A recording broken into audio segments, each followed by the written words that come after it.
Hello and welcome to Cheating Exposed. Today, we're revealing another story. My husband of 20 years is cheating on me with our son's 18-year-old girlfriend.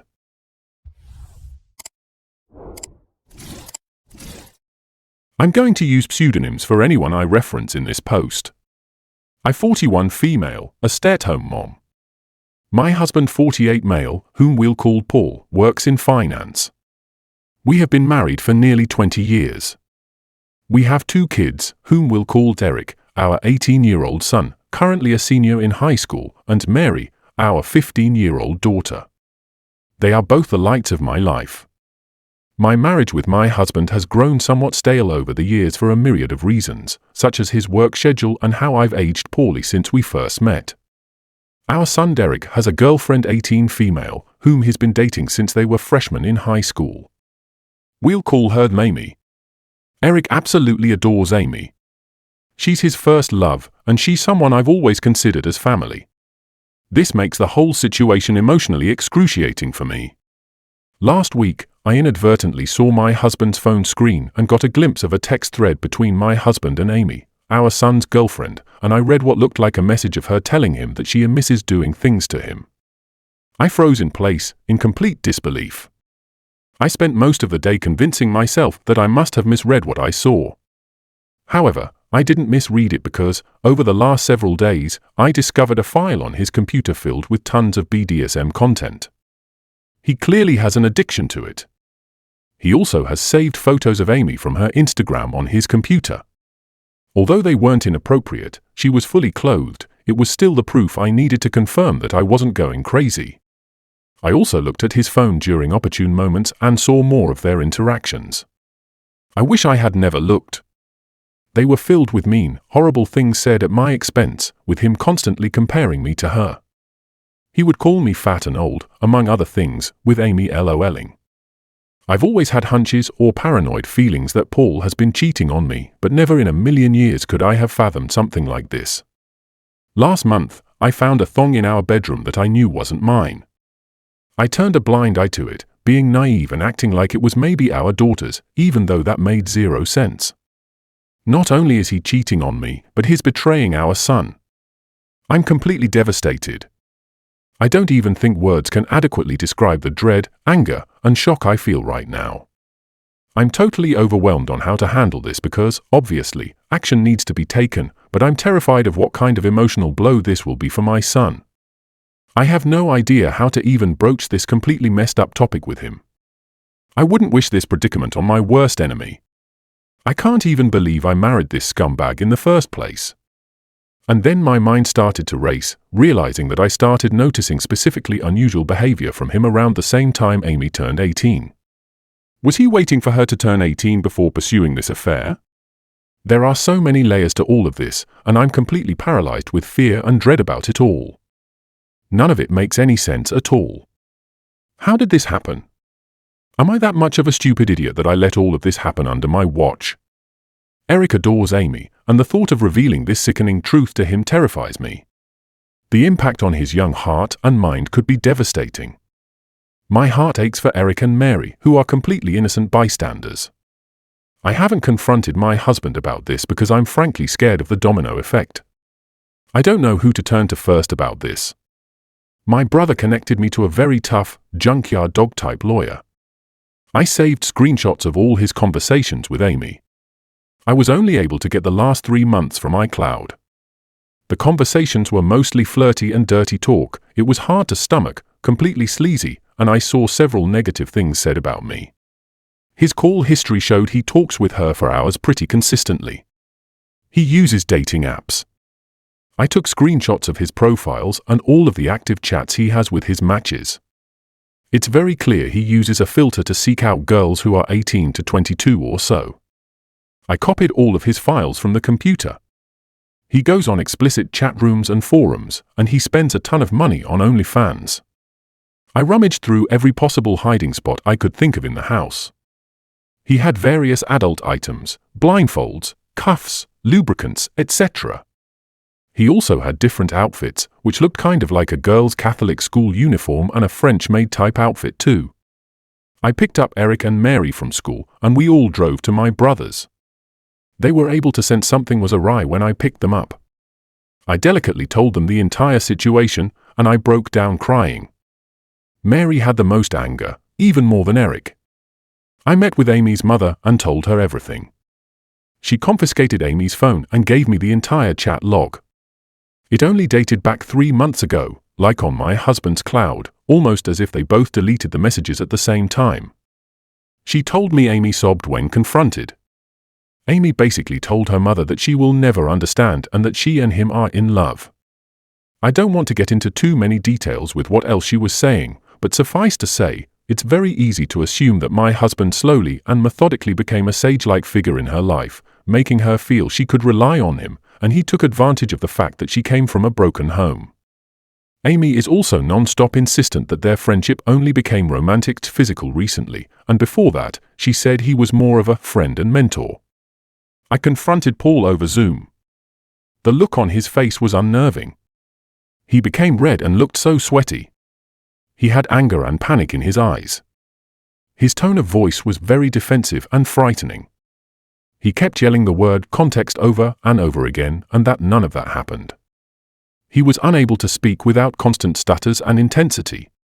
Nothing really made any sense to me. I refused to tell him where I was, and he said I had no right to take his kids away from him. Then he abruptly left the Zoom. My lawyer is filing for temporary sole custody of Mary and a restraining order. Mary is still the most angry. She's totally furious with her dad and Amy, justifiably so, of course. Mary is recollecting moments and times she watched her dad interact with her friends, and she's in knots about it. Eric is very clearly hurting, but he's so strong and very level-headed. He wants to see a therapist. The maturity my kids are showing makes me proud. They don't deserve this at all. We made the authorities aware of everything. I plan on being completely unforgiving and ruthless in this divorce. I'm reflecting on how I've been treated, how it's made me a shell of myself, and how I've had a very negative opinion of myself because of him over the last 20 years. I don't want to let this scumbag get away with it. I want to reinvent myself and move on stronger than ever. Update. We're all safe and still at my brother's house. We're very careful, and his house is secured. Paul has tried to call my cell phone several times a day. I am refusing to interact with him, and I will have my lawyer handle all correspondence. He scares me, frankly. My brother has a very secure house with an alarm system and deadbolt locks. We feel safe with him. Both my son and I got checked out and tested. It appears so far that we're both clean based on the immediate rapid tests, but in the coming days, we'll know for certain when the lab results come in. I'm not overly concerned. Eric is scheduled to see a therapist early next week, which is very good and needed. He's not himself right now, he seems a bit shell-shocked, and I am concerned. He internalizes a lot, and it's hard to get a read on what's going on in his head. That being said, he's thoughtful and has been talking with me, asking me how I'm doing and everything. He's not interested in corresponding with his dad at all. Paul calls only my cell phone, and he hasn't tried to reach out to either Eric or Mary. I get the sense that Paul is extremely nervous. He's scared, and I think he deep down knows that if investigated thoroughly, he would be in big trouble. That's what my gut is telling me. I still think about the Zoom call with him, and the more I think about it, the more it looked like he was a man whose entire world was crashing down on him. The panic in his face was very apparent. I offered Mary an appointment with a therapist as well, but she doesn't want to see one yet. She said she's open to it eventually, but wants time to herself. She's been asking her friends about her dad and if they experienced any creepiness from him. Her friends were open and honest with her, and apparently they felt like he stared a lot and sensed his hovering presence whenever they were over. One of Mary's friends went so far as to say that she felt like he was checking her out a lot, like looking at her rear and complimenting the color of her yoga pants. At the time, no issue was brought up about it, but in light of everything that has been happening, it seems strange now. He would sit himself in different areas or vantage points to get a good view of her, she claimed. He also asked questions about what kind of friend group or which clique they were in at school. He kept asking about whether they were popular girls. I'm completely embarrassed that they had this experience at our house. As for updates on Amy, which is the main reason why I wanted to write this update, I completely agree that she is also a victim. A lot of people have been emphasizing that, and I agree. I've done everything I could in my own power to indirectly get her opportunities to get help. Like I said, I told her mother, and she's been updating me on everything. Amy, unfortunately, is still living in her deluded reality, and I can only pray that she'll eventually come to her senses. She doesn't want to see any doctors or therapists at all and has been constantly trying to reach Paul because, again, she believes that they are in love. From what I've been told, she hasn't been able to get hold of him, and he's been avoiding communication with her completely. Amy blames me for that and believes I took away his devices and am very controlling. Any truth that her mother tries to convey to her is met with conspiracy theories and hostility. Amy looks at me as a villain and still sees Paul through rose-colored glasses. Her mother showed her screenshots of his dating app profiles and matches, and she refuses to believe it, saying I photoshopped it. According to her mom, Amy keeps saying things like everyone is just mad because she found herself a real man and that I'm jealous because she takes better care of him than I do. It's in line with some of the conversations I screenshot, where a lot of what Paul says is him complaining about things I don't do for him intimately. Right now, she's insistent that she and Paul will be together in the long run. He's honestly a slimeball. I can only hope that Amy comes to her senses, but me directly intervening doesn't feel like it would be productive at the moment, maybe eventually though. As for the divorce, it's very much underway. I'm not going to get into the specifics of it all because it's ongoing, and I want to make sure everything goes smoothly. I got temporary custody of Mary. Paul also has to pay temporary child support. There's a protective order. Paul can't contact us or come near us.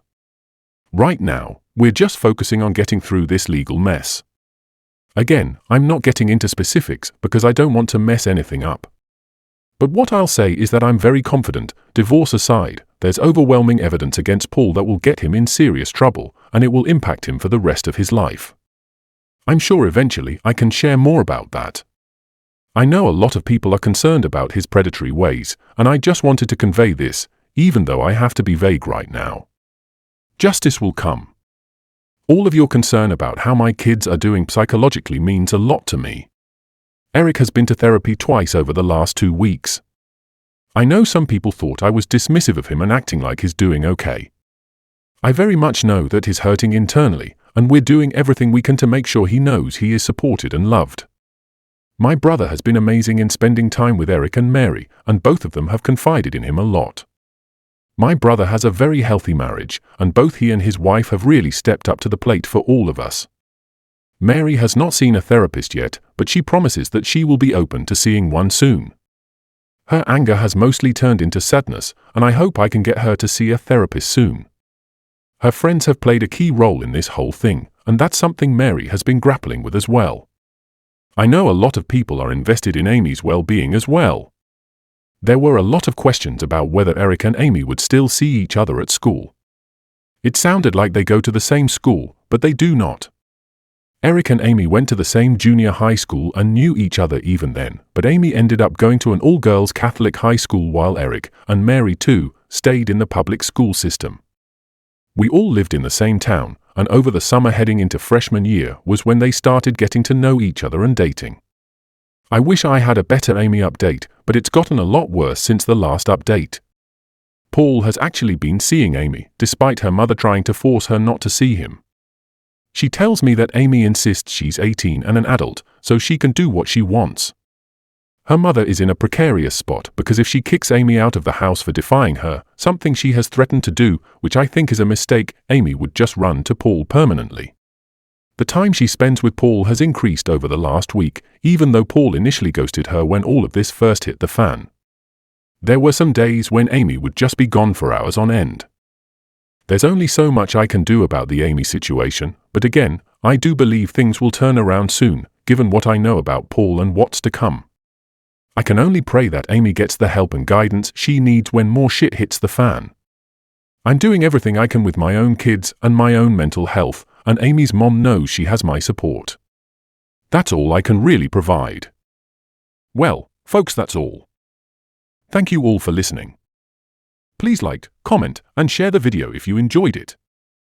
Also, subscribe to the channel and hit the bell icon so you will be notified when we upload the next video. Take care.